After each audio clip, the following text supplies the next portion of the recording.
Добар ден во вестите во 18 часот. Почнуваме со прегледот на главните наслови. Ке има ли конечен мир? Ке се откаже ли Техеран од нуклеарната програма? Американската и иранската делегација ги почнаа мировните преговори во Швајцарија. What the president has asked us to do is turn over a new leaf. Кој ќе остане, а кој ќе замине од владата? Средбите конструктивни. Финалните решенија следната недела. За Филипче кадровските резови се шминка. Што може граѓаните очекуваат? Ништо. Пустец, како посебна општина, е прашање на идентитет, права и иднина на македонското малцинство во Албанија. Стериовски вели експозитури на Софија вршат притисок врз властите. Не загрижува тоа што последните информации што ги имаме дека од страна на Бугарија се бара укинување на општина Пустец.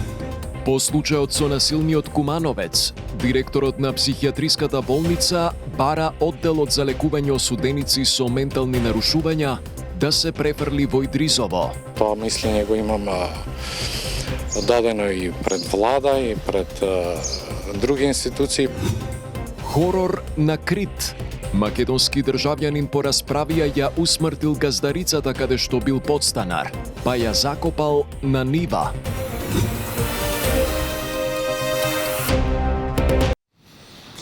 Кој ќе остане, а кој ќе замине од владата? Финалните решенија ќе се знаат следната недела. Разговорите на коалицијските партнери поминале во конструктивна атмосфера, во насока на засилено темпо околу владината програма и реформите, велат од владата. Опозицијскиот лидер Филипче денеска оцени дека владината реконструкција нема да донесе никакви промени и на 2 години од мандатот на владата. Упати серија критики за економските политики и дадените ветувања. Андријана Лазова-Божиновска. Од сите предизборни ветувања, владата на ВМРО ДПМН во 2 години реализираше само 10% и потврли во клучните области, оценува лидерот на СДСМ Венко Филипче. Со анализа на платформата 1198 на ВМРО ДПМН, според него не се исполнети ветувањата за повисоки плати, инвестиции и функционални институции, евроинтеграции, мерки за младите земјоделците. Филипче вели дека стагнацијата во сите сегменти ја чувствувале граѓаните на животниот стандард, но сепак пред времени парламентарни избори од власта тој нема да бара. Се изгубија 2 години во економски неуспех, во стагнација, во лажни ветувања, во национални понижувања, во влошени меѓуетнички односи, во влошување на односите со соседите, во време во кое што младите само планираат како да се иселат од земјата. Ние нема му даеме алиби на премиерот за избори предвремени. И кажавме, избори ќе има кога ќе им снема пари, затоа што е тоа концептот на нивното владење. Кога ќе ги дотрошат сите пари за партиски тендери, тогаш ќе одат на избори. И кој што гледате контрадикторни изјави од него. Сакаме редовни, па сакаме предвремени, спремни сме и така натаму. Нема да бара алиби, ниту ќе му дадеме ние како опозиција за предвремени избори. Ништо нема да се подобри ниту со реконструкција на владата, вели опозицијскиот лидер. Кадровските промени во тимот на Мицкоски за Филипче се само козметички и нема да влијаат врз важните политики за граѓаните. Што може граѓаните очекуваат? Ништо. Ке се заменат некои луѓе, ке си ги заменат фотелите и се ќе биде исто. Нема напредок, нема мерки за граѓаните, нема ништо да се почувствува подобро, тоа ќе бидат само некои козметички промени. Тендер коалицијата ќе продолжи да си функционира, кои имиња да бидат на било кои места. Преговорите за реконструкција на владата премиерот ги започна во петокот со раководството на Вреди, а потоа и со Знам. Од владата брифираа дека средбите поминале во конструктивна атмосфера, во духот на меѓусебна почит, партнерство и заедничка определба за понатамошно унапредување на работата на владата. Сите коалицијски партнери ја споделуваат определбата владата да продолжи со засилено темпо во реализацијата на програмските приоритети и реформите кои ги очекуваат граѓаните. Во текот на разговорите беше нагласено дека реконструкцијата не се води од партиски или персонални интереси, туку од потребата за дополнително јакнење на институционалниот капацитет и уште поефикасна реализација на владината програма, брифираат од владата. Додава дека следуваат финални консултации и разговори на кои ќе бидат разгледани и потврдени конечните решенија и позиции. Премиерот најави дека ќе ги достави до собрание најдоцна до 1 јули, а потоа ќе продолжи со реконструкција во пониските ешалони. Владата неуморно работи. Над 2000 проекти се реализирани во неполни 2 години. Реагира од ВМРО ДПМН на обвинувањата од Филипче. Од партијата денеска соопшти и дека економските политики на владата даваат резултати. Во истиот период, растот на цените изнесува 7,8%. Кога растот на платите ќе се коригира со растот на цените, реалното зголемување на просечната плата изнесува близу 11%. Тоа значи дека платите не само што го следат растот на цените, туку растат значително побрзо и реално ја зголемуваат куповната моќ на граѓаните. Овие бројки се потврда дека економските политики даваат резултати и дека приходите на вработените растат. Нашата цел останува јасна. Платите да продолжат да растат побрзо од цените, да се отвараат подобро платени работни места и граѓаните да имаат повисок животен стандард.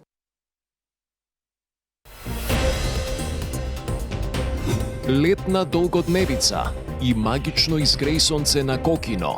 Феномен стар 4000 години. Точно на определена точка на локалитетот изгрејството може да се надведува низ специфичен кавчарски прод.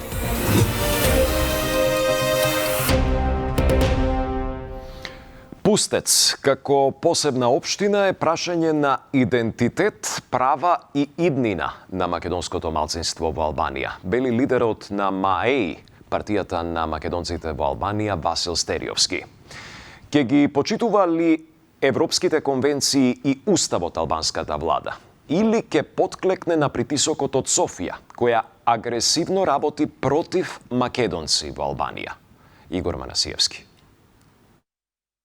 Пустец да не се избрише од картата на Албанија бара македонското малцинство од властите во Тирана.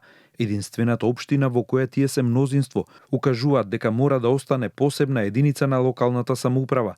Партијата на македонците во Албанија, Македонската алијанса за европска интеграција, поднесе официјално барање до специјалната парламентарна комисија во пресред на новата административно-територијална реформа.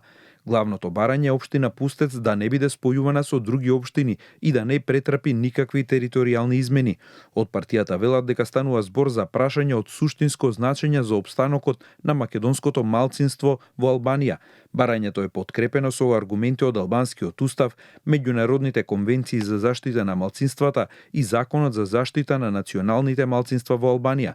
Според партијата на македонците во Албанија, секоја промена на сегашниот статус би можела директно да влијае врз правата и застапеноста на македонците во овој регион. Не загрижува тоа што последните информации што ги имаме дека од страна на Бугарија се бара укинување на општина Пустец од страна на Албанија, се со цел ние да не ги уживаме овие права. Пред недела дена во Бугарија, во Албанија имаше посета од повеќе бугарски пратеници од разни политички партии и од еден бугарски европратеник, затоа што ние последниот период, последните години сме под една страшна агресија од страна на Бугарија за наша асимилација и за бришење фактички на македонското малцинство од Албанија. Но ова не е единственото барање. Македонската партија предлага и промена на името на општината. Наместо Пустец, таа да се вика општина Преспа. Аргументот е дека Пустец е само едно од 9 села во општината, додека името Преспа многу подобро го отсликува историскиот, географскиот и културниот идентитет на целиот регион. Во официјалниот допис до албанските власти партијата со јасна порака: зачувување на Пустец како посебна општина е прашање на идентитет, права и иднина на македонското национално малцинство во Албанија. 4 лица, од 5 кои беа недостапни за органите на прогонот во случајот со истражната постапка против 18 физички и 8 правни лица осомничени за проневера од речиси 3 милиони евра во Фудбалската федерација на Македонија, се обезбедени, информира денеска од основното јавно обвинителство за гонење организиран криминал и корупција. Двајца од нив денеска биле изведени пред судија на претходна постапка, а за еден од осомничените е определена мерка притвор. За другото лице пак мерки на обезбедување. Останатите 2 лица утре ќе бидат изведени пред судија на претходна постапка, информира од ОЈОГОК. Меѓу осомничените се и двајцата поранешни председатели на ФФМ, Илчо Ѓоргиовски и Муамед Сејдини. Од првично апсените 12 лица, 3 добија мерка ефективен притвор, 5 мина се во куќен притвор, а за 4 лица судот определи мерки на предпазливост. Неопходно е итно преместување на одделот за лекување на осуденици со ментални нарушувања од психијатриската болница Скопје во затворот Идризово, вели директорот на болницата, по последниот случај со кумановецот кој беше осуден за семејно насилство. Повеќе детали има Мирјана Мирчевска-Јовановиќ. Одделот за лекување на осудени лица со ментални нарушувања во психијатриската болница Скопје треба итно да се премести во казнено-поправната установа Идризово, апелира директорот на болницата Иса Авдулаи. Слабоста што овој оддел е во болница, а не во затворска установа, го потврди и случајот со 62 годишниот кумановец со дијагноза шизофренија, а осуден за семејно насилство.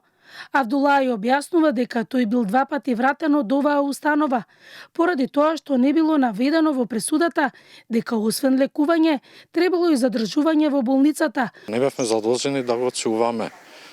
Со ваше инсистирање до судовите, со нашата комуникација, успеавме, судијата да смени и решението трето и конечно да има решение за задолжително лекување и чување во психијатриска болница. Првиот човек на оваа болница објаснува дека ова одделение има капацитет за 40 легла, а има 78 пациенти кои се сместени во други оддели. Последниот апел за преместување во затворот во Идризово беше пред 1 година, кога Димитар Спасов, осуден за убиство со ментално нарушување, бил токму на ова одделение. Во оваа просторија губил својот цимер заради кавга околу креветот во собата. Тој бил насилен и цело време го напуштал објектот и се шетал во насилбата Ѓорче Петров. Причина за тоа е немање обезбедување што треба да го врши затворска полиција во болницата, бидејќи на овој оддел има само еден доктор, една сестра и еден медицински техничар и не може да бидат и обезбедување. Тоа мислење го имам дадено и пред влада и пред други институции, пред министерот. Значи, судското одделение како одделение комплет, ако сакаме да го решиме проблемот, како комплет, како одделение треба да се премести од тука, како што е и низ светов, значи да биде во склоп на затворот. Тогаш тој предлог им го дадав јас и на господинот Пандов и на министерот, да се премести комплет одделението, да биде во склоп на затворот Идризово. Ние од тука ќе однесеме персонал. Него таму ќе бидат и чувани. Пациентите кои направиле кривично дело најчесто добиваат судски одлуки на неограничен рок. Во пресудите нема на колку години се осудени и најчесто остануваат со децении и до крајот на својот живот, раскажува Авдулаи. Во оваа болница се реновира машкиот оддел, но најголем проблем е персоналот. 320 пациенти ги лекуваат 9 доктори и 90 сестри. За сега нема најава за нови вработувања, велат од болницата. Магично утро на археолошкиот локалитет Кокино на првиот ден од летото или летната долгоденица, каде што магијата на изгреј сонцето ја доживеа голем број посетители. Впечатливиот природен и астрономски феномен привлекува посетители од земјата, но и од светот, како и научници и истражувачи. Од Министерството за култура и туризам информираат дека посетата е дел од активностите за афирмација и промоција на македонското културно наследство, како и дел од подготовките за одбележувањето на значајниот јубилеј – 25 години од откривањето на Кокино, што ќе биде одбележан годинава. Кокино, чија старост се проценува на околу 4000 години, е едно од најзначајните археолошки и археоастрономски наоѓалишта во Македонија. Токму овде древните жители внимателно ги следеле движењата на сонцето и небесните тела. Летната долгодневница настан кој се случува на едно од напознатите наши археолошки и астрономски наоѓалишта во Републиката, локалитетот Кокино, кој е стар околу 4 милиони години. Особено впечатлив е феноменот на летната долгодневница, кога точно на определена точка на локалитетот изгредителството може да се наблюдува низ специфичен карпест процеп, што представува една од најпрепознатливите особености на Кокино. Токму ова уникатна поврзаност на природата, науката и културното наследство му му дава исклучителна вредност, нели, на овој локалитет. А колку успева Македонија во промоцијата на своите историски и туристички локалитети, кои се слабостите и што може државата да преземе во следниот период, повеќе за ова од Дејан Трајковски. Планини, езера, историја, добро вино и одлична кујна. Освен Охрид и Скопје, останатите убавини во земјава остануваат непознати за странските туристи. Па се отвора прашањето дали државата знае да ги понуди и да им ги продаде на потенцијалните посетители. Според универзитетскиот професор Љупчо Јаневски, Македонија и во 2026 година останува неконкурентна. Бележи просек од 2 ноќевања, што ја прави екскурзиска дестинација. Решение за ваквата состојба гледа во најавената национална стратегија која веќе доцни, а која треба да воспостави стандарди, соодветна понуда и инфраструктура. Ние тоа што требаме да го развиваме во нашата земја и тоа што го имаме, ние можеме да го набројуваме до утре, но ако тоа истото не го промовираме и не создадеме човечки ресурси кои што истото ќе го спакуваат во еден пристоен туристички производ, ние ништо не сме направили. Всушност, повеќе треба да работиме на повеќе полиња, сериозно да го сватиме туризмот и туристичката индустрија, кој што според некои мои одредени убедувања треба да биде 5 столове на македонската економија. Не сме доволно конкурентни со регионот, не сме создале доволно добри викенд пакети, но и атрактивноста на самата дестинација. Дури и туристите од регионот не знаат за повеќе од Скопје и Охрид, и главниот град го сведуваат на прошетка на плоштад или пазарење во трговските центри. Матка, аквадуктот и Козјак, меѓу другите, остануваат помалку посетени. У веćini slučajeva radi ili na jedno noćenje, eventualno 2, ili u sklopu zajedno sa Ohridom, pa se radi jednodnevni izlet do Skoplja. Za više dana ne znam da li bi bilo previše interesantno i ne znam šta bi se moglo još ponuditi da bi bilo interesantno svim putnicima. Министерот за култура и туризам Зоран Љутков пред 10 дена на брифинг со новинарите порача дека се изготвува сеопфатна анализа од домашни експерти во консултација со сите учесници во секторот. Стратегијата Љутков очекува да биде готова до крајот на годината и конечно да го трасира туристичкиот правец на земјава. Овој стратешки документ се носи исто како и стратешкиот документ Стратегијата за култура се носат врз база на сеопфатни анализи. Значи, прв пат се прави толку долга и сеопфатна анализа и во делот на културата, и во делот на туризмот. Бидејќи, кога ќе видите од претходните стратегии дека во делот на културата стратегијата има реализација 5-6%, а во делот на туризмот можеби и 0% реализација, тоа сваќате дека ви е потребен поинаков пристап. Според експертите, Македонија треба да воспостави одржлив туризам кој би се протегал сите 12 месеци во годината со подготвена понуда за секоја сезона. Поразително е велат пред се што и домашните туристи бегаат на викенд надвор од земјава. Тоа беше се во централните вести. Пријатна вечер.